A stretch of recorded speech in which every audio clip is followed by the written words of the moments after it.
toma el relevo.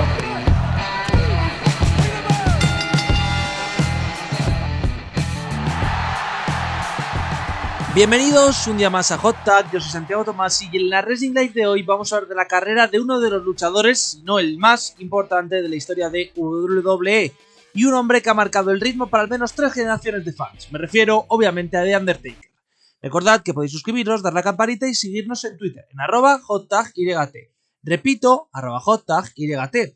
Y es que hablar de Undertaker es hablar de posiblemente la mayor leyenda de WWE en las últimas 3-4 décadas, y más por longevidad que por su propio estilo. Taker siempre supo reinventarse, su personaje primero tan oscuro, luego ese líder de secta, luego el motorista, luego una mezcla de los dos personajes, finalmente ya en sus momentos finales ese personaje mucho más quizás motero, aunque seguía con la estética de Taker, un personaje muy distinto a todo lo que teníamos en pantalla, que era fresco, que trabajaba con toda clase de talento, que empezó siendo un personaje quizás no muy ilusionante o con no muy buen talento in ring, que fue evolucionando a lo largo de su carrera, que completó sus mejores combates en lo que sería el ocaso para muchos. Estoy pensando en su enfrentamiento con Angel, su enfrentamiento con Lesnar, el de 2003, no el de 2015, sus posteriores enfrentamientos con Batista, con Edge, con Shawn Michaels, una carrera destinada al wrestling y una carrera que nos indica que ha sido el hombre más fiel a McMahon durante la Guerra de los Lunes, el hombre que fue sinónimo de SmackDown y es que se tiró toda la primera separación, prácticamente solo 3 meses en Raw, el resto fue todo en SmackDown, una absoluta leyenda y el hombre yo creo que mantuvo a raya el vestuario de WWE durante los años más difíciles. Pero vayamos al principio, es que Mark William Calloway nació el 24 de marzo de 1965 y acudiría a la universidad. Él era pequeño de 5 hermanos, él era un muy buen jugador de baloncesto y por un momento pensó en hacer un Kevin Nash. ¿Qué es hacer un Kevin Nash? Aunque no se conocieran ambos.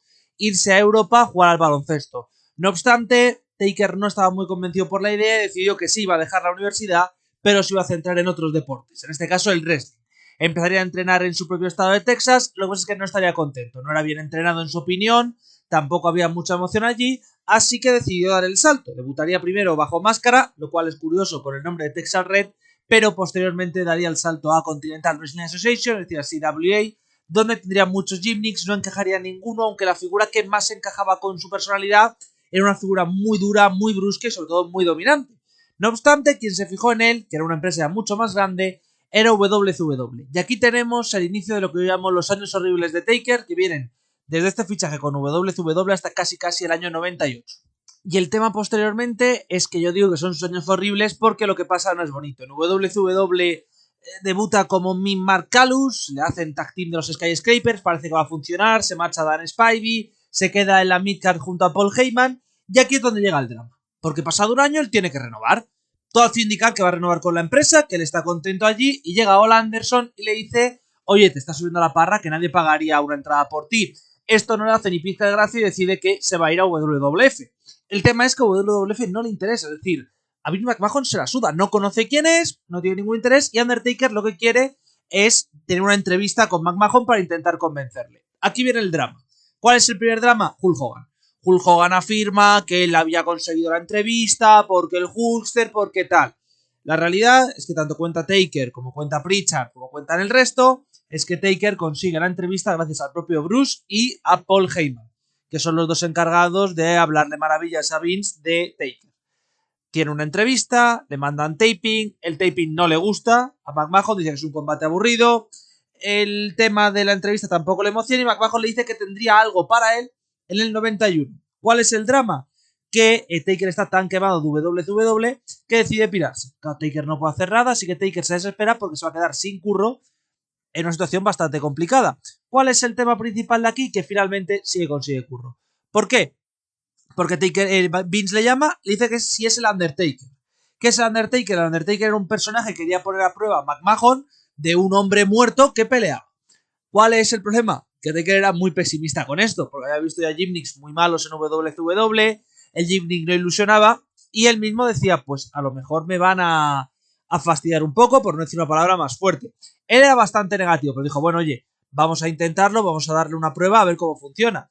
¿Qué es lo que salva a Taker? Que Taker lo que estaba pensando en este momento, y no es broma, él mismo lo ha reconocido, y todos los que estaban alrededor lo han reconocido, era que Taker lo que decía era, bueno, al menos no es el Gotti Booker. Es decir, al menos no es el peor gimmick de la historia. Es malo, pero no es el peor de la historia. Vamos a ver si con eso podemos progresar. Y la suerte hace que Taker debute en ese Survivor Series enfrentándose, bueno, junto al equipo de Ted DiBiase. ¿Cuál es el tema de esto? Que lo hace bajo el mandato de Brother Love, lo cual no tenía ningún tipo de sentido. Es más, esos primeros meses de Taker son muy extraños porque Brother Love, ¿por qué? Pero bueno, entra Paul Bearer como manager suyo, lo cual es positivo, y Taker empieza una racha de victorias. Una racha de victorias contra Jovers, una racha de victorias que le lleva a ganar a Snuka en WrestleMania, y una rivalidad con Warrior, que va a ser su primera gran rivalidad. La rivalidad se va a la mierda porque Warrior empieza con sus guerras de dinero, su guerra de es que yo merezco cobrar más, es que yo tal, es que yo cual, y deja bastante en la estacada a Taker, que aún así, bueno, pues más o menos se rehace y llega a su primera gran oportunidad. Su primera gran oportunidad es ganar el título mundial frente a Taker. Frente a Hogan, perdón. ¿Vale? Vosotros decís, coño, esto está bien. En su Survivor Series encima gana Taker. Vale, aquí viene el drama. ¿Cuál es el drama? Hogan la lía. Básicamente, Hogan le dice a Taker, he tenido un problema en el cuello, por favor, ten cuidado en el tombstone. El tombstone de Taker, si os dais cuenta en este combate, hace que Hogan ni siquiera toque la lona con el cuello. Es decir, Hogan no toca prácticamente la lona, es todo impacto para Taker, intenta evitar cualquier contacto porque sabe del peligro. Bueno, pues lo que pasa en backstage a posteriori es que Hogan va a McMahon a decirle que Taker es un luchador inseguro y que por favor que no vuelva a ponerle contra él porque es un riesgo, porque como va a ser campeón alguien tan peligroso. La decisión de McMahon es que se Industries en Texas gane Hogan el título. Esto a Taker nunca le ha sentado bien y Taker siempre ha estado en rivalidad con Hogan por esto ocurrido, porque además Taker llegó a temer por su puesto de trabajo, porque era lo que pedía Hogan, que le despidieran. Shane defendió a Taker, entre otros, y Taker ahí ya vio que, oye, Vince no lo había despedido a pesar de las cosas del jefe, las cosas del gran jefe del vestuario, así que lo respetaba, pero Taker a partir de aquí no se llevará bien con Hogan, es más, y solo trabajará con él en un stint muy breve en 2003, para que os hagáis 2002, perdón, para que os hagáis la idea un poco de cómo era la relación, pero Taker aquí ya está jodido, ¿por qué? Porque claro, por mucho que Shane se ponga de su lado y por mucho que Vince decía no despedirle, le tienes que apartar de cualquier escena titular, así que le hunde por completo en la cara. Es cierto que tiene un turn face en el 92, que se enfrenta a Jake Snake Roberts, lo cual está guay en WrestleMania, no es un buen combate, pero ¿qué es lo que pasa? Que el siguiente año completo contra luchadores de Harvey Whippleman. Son luchadores no solo mediocres, sino que encima no sabían pelear, sino que encima eran peligrosos. Tenemos el combate con Giant González en WrestleMania, que es el gran punto negro de la carrera de Taker, al menos en cuanto a la racha, porque es un combate absolutamente desastroso, absolutamente absurdo. Le lesiona además González, lo cual es aún más grave. Luego él tiene un combate contra Yokozuna, que ese sí que es un muy buen combate, un casket match que pierde porque todos los hits van contra él, que eso lo que hace es que le dan un descanso por la lesión, que está guay, y vuelve para SummerSlam en ese enfrentamiento Taker contra Taker, que es otro desastre, porque nadie se cree al Taker de Ted DiBiase, entonces queda como un poco raro. Vuelve ya por Yokozuna para vengarse de lo ocurrido, en Survivor Series lo hace con ayuda de Chuck Norris, lo cual pues, está gracioso, pero la empresa le valora. ¿Cuál es el tema? Que no es un gran luchador en el ring. Es más, se enfrenta a King Kong Bundy, ganando aquí, a él en el 95, se enfrenta a Kama, que vale, y luego se enfrenta a Mabel. ¿Qué es el problema con Mabel? Que Mabel le destroza el hueso orbital, lo cual le saca de circulación, lo cual le obliga a llevar la máscara del fantasma de la ópera, lo cual le hace que Taker pierda mucho push, mientras que Mabel se encargará de cargarse todo el main event. 4 años de intrascendencia que se solucionan en el 96, justo cuando Hogan está aumentando en WCW, bueno, cuando está aumentando, cuando está a punto de hacer el turn heel, vemos como por suerte Taker le empiezan a ir bien las cosas. ¿Por qué? Porque tras su vuelta como el fantasma de la ópera y ganar a Mabel en otro combate que es terrible, a Taker les interesa. Les interesa tenerla arriba y tiene su primer gran enfrentamiento en WrestleMania, que es un enfrentamiento con Diesel, que es un enfrentamiento bueno, y que sobre todo nos dice que Taker, oye, Taker sabe pelear, Taker tiene buenos combates. Es cierto que Diesel se marcha posteriormente a WrestleMania, que su feudo con Goldust Me, pero ya tiene el feudo con Mankind. Y el feudo con Mankind es interesante porque Bearer le traiciona, lo cual es una sorpresa y funciona bien precisamente porque Bearer traicionándole hace que tenga más desarrollo de personaje. Su rivalidad con Mankind está bien, el Royal Ballroom está chulo, el Vanity Life está chulo, es decir, introducen estipulaciones, pero el tema es que el 96 acaba bien, con ese relámpago que cae sobre la mano, y el 97 es mucho mejor porque consigue el segundo título mundial contra Sid en WrestleMania. Problema, mal combate contra Sid.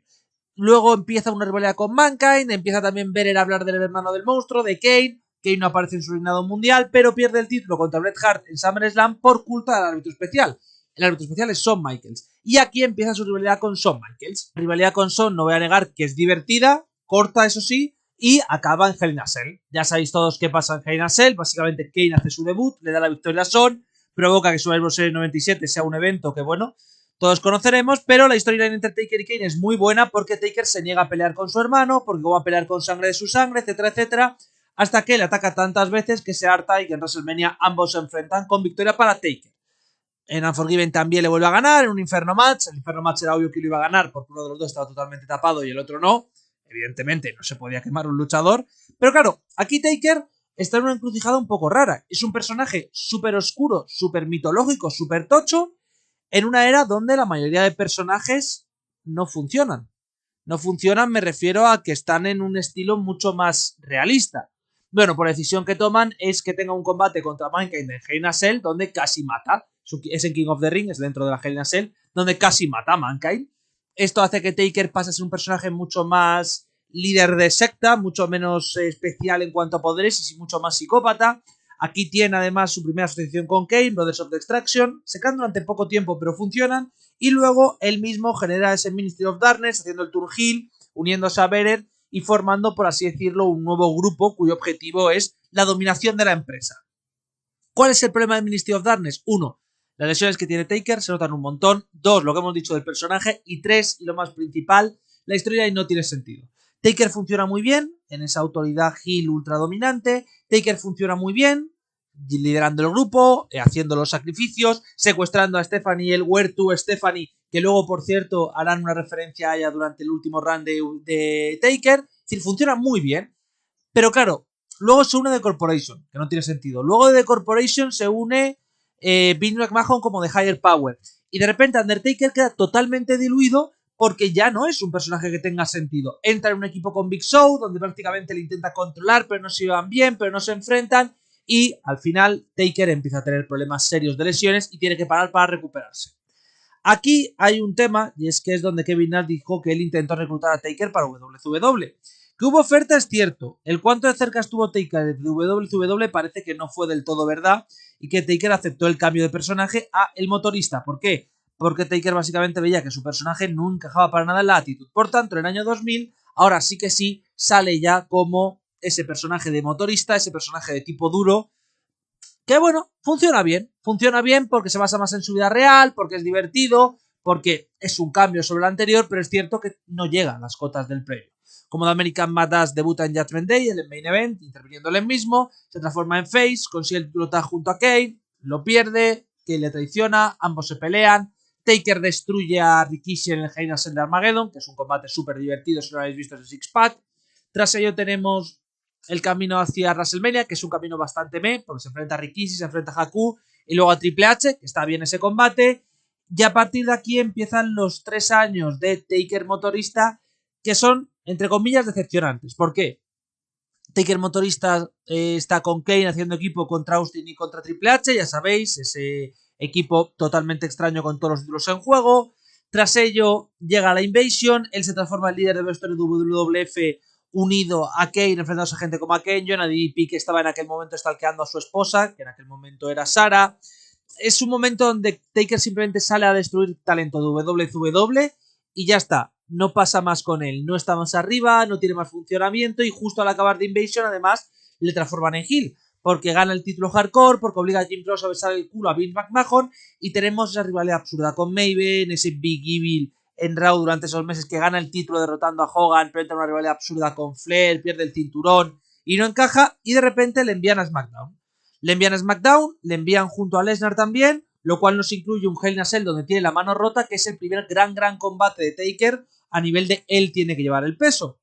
Taker sale de la escena titular, tiene una rivalidad bastante absurda con A-Train y Big Show, iba a ser un 2 contra 2, Nathan Jones se raja, acaba siendo un 1 contra 2 que nos lleva a Australia, perdón, de Australia que nos lleva a WrestleMania, gana Taker, pero de repente Taker vuelve a estar en el mismo problema de antes. Está totalmente perdido. Sí que pelea contra Cena, le gana en Vengeance, un combate interesante, y al final de año vuelve a estar en guerra con Lesnar, McMahon le traiciona, McMahon le gana en un Buried Alive, y esto nos permite volver al Taker más exitoso, que es el que empieza en 2004, 13 años después, 14 años después de su debut en WWE, que es el Taker que todos conocemos. Es un Taker que vuelve a ser un poco ese leyenda de los primeros años, pero que es mucho menos, para así decirlo, fuera del humano, solo que tiene ese control de las luces, de los fuegos, etcétera, etcétera. Que a mí me gusta mucho. Taker, por tanto, vuelve ya con este personaje, secuestrando a Kane y masacrándolo en WrestleMania porque Kane le había sido quien le había enterrado vivo. Tras ello destruye a Paul Bearer en un combate bastante raro contra los Dudleys. Este momento de Taker es el peor. Y a partir de ahí es donde Taker da el gran salto. Porque 2005, enfrentamiento con Orton en WrestleMania. Es un señor combatazo. Orton es el primero que va por la racha como tal. Este feudo va a ser el feudo importante del año. Porque entre medias iba a tener un feudo con Muhammad Hassan. Pasa lo que ya sabéis en Londres. Tampoco no voy yo a explicar qué es lo que pasó en Londres con Hassan porque hay un vídeo sobre ello. Es una lástima, pero su push queda totalmente destruido. Y él se enfrenta a Orton, pierde, le meten en un ataúd, le prenden fuego, vuelve en su Survivor Series destruyendo a todo el roster de SmackDown y le acaba ganando en un Hell in a Cell precioso. En 2006 se enfrenta a Henry, una rivalidad bastante similar a la de Orton en el sentido de joven talento que quiere destruirle. A Henry lo destruye con mucho menor problema, pero dentro del ring de repente tiene un buen combate contra Angel, un muy buen combate contra Kurt, tiene un feudo con Khali donde Khali tiene combates entretenidos, lo cual es difícil, acaba ganando además esa rivalidad. Vuelve a formar Brothers of Destruction para destruir a Kennedy y a MVP junto a Kane. Y en 2007 llega a su primer reinado como World Heavyweight Champion. Y yo creo que el título con el que toda nuestra generación la asocia. Por razones obvias, que es que por el que fue con el que le vimos. Gana el Rumble del 2007, eliminando a Shawn Michaels. Y tras ello entra en un feudo con Batista. Ese feudo nos deja un combatazo en WrestleMania, un sprint durísimo que acaba ganando Taker. Tiene un combate en Backlash entre ambos que también es muy divertido. El reinado aún así no es largo, porque Taker ya empieza a tener problemas de salud y deciden darle un descanso, por lo que Henry le destruye tras un combate con Batista y Edge canjea el Money in the Bank. Cuando vuelve, Taker destruye a Henry sin ningún tipo de problemas por haberse burlado de él y intenta ganar el título frente a Batista, pero no puede por culpa de Edge. Edge básicamente quiere impedir que lo gane Taker en un Hell in a Cell. Taker acaba ganando Elimination Chamber y se enfrenta en WrestleMania a Edge. Lo masacra. Tiene aquí un feudo interesante donde consigue el título, lo retiene pero con la llave de sumisión, que es una Triangle Choke. Esta Triangle Choke supuestamente está prohibida según Vicky Guerrero, básicamente porque a Vicky Guerrero le afectaba a su pareja, que era Edge, y por tanto el título queda vacante. Ese título vacante acaba en Wine Night Stand cuando gana Edge y además a Taker se le echa de la empresa. Taker se marcha por 2 meses, vuelve para SummerSlam firmado por la propia Vicky, destruye a Edge, después también destruirá a la propia Vicky y tiene un feudo con Big Show, al cual gana, y en WrestleMania, en un combate un poco como especial y con Michael diciendo que él es el ángel, por así decirlo, por su religión católica, y Taker es el demonio, que le va a conseguir derrotar. Es un señor combatazo, es yo creo que el mejor combate de los dos de la saga, aunque sea menos emotivo, y Taker lo gana, ¿vale? Con esto ya más o menos tiene un feudo con más o menos de descanso, se tira ahí 6 meses, le atacan después del combate en Raw y no aparece 6 meses, y vuelve para enfrentarse a Punk.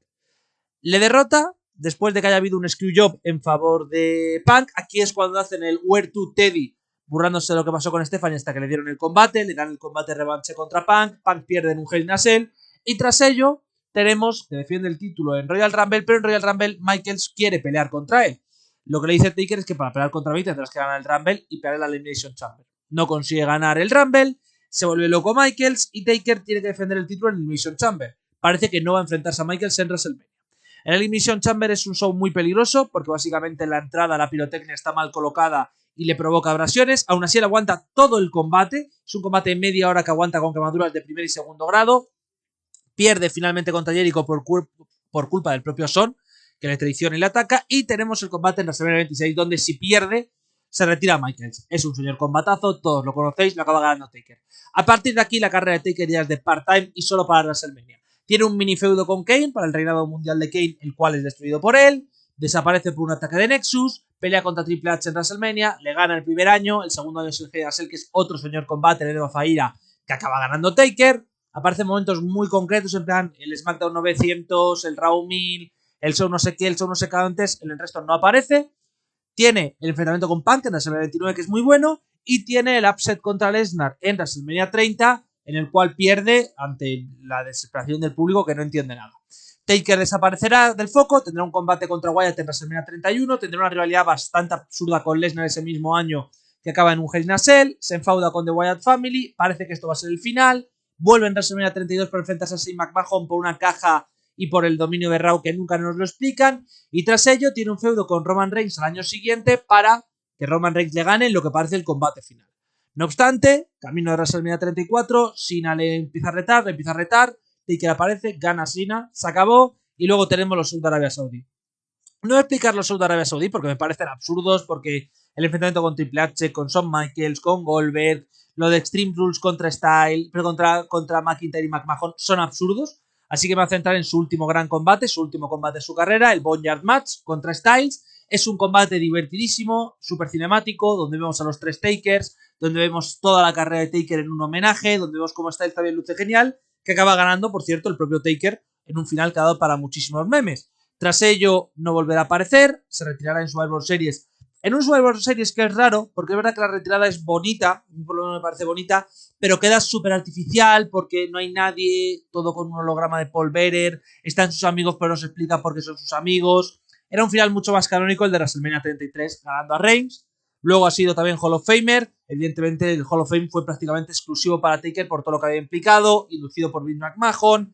Taker leyenda, Taker héroe, actualmente tiene otros negocios, pero al final de lo que estamos hablando es del luchador más importante, en mi opinión, de la historia de WWE, porque fue el que aguantó.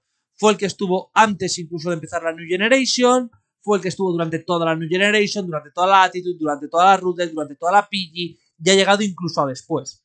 Y en todos esos años no dio un problema, fue siempre un líder válido en el vestuario y muy respetado, fue un hombre que trabajó por la empresa, fue un hombre querido, y fue un hombre que dio buenos combates, y grandes promos y grandes momentos.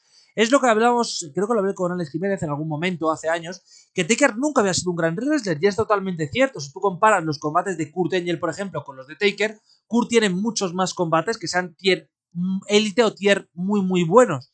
Pero Taker tiene esa longevidad, tiene ese pozo, y tiene sobre todo el ser el hombre que siempre estaba ahí, que siempre aceptó todo.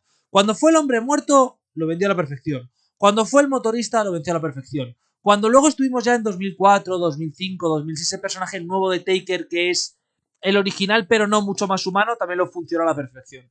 Creo que Taker se mereció un homenaje, no le voy a dar más tiempo, porque sabéis que los Wrestling Live me gusta mantenerlos en 25-30 minutos, 20-30 técnicamente es la norma, pero simplemente creo que se merecía este homenaje. Nosotros nos despedimos por hoy, recordad que el viernes estaremos con un vídeo de opinión, el domingo con Lucha Underground muy posiblemente, no es seguro. Yo me despido y hasta la próxima.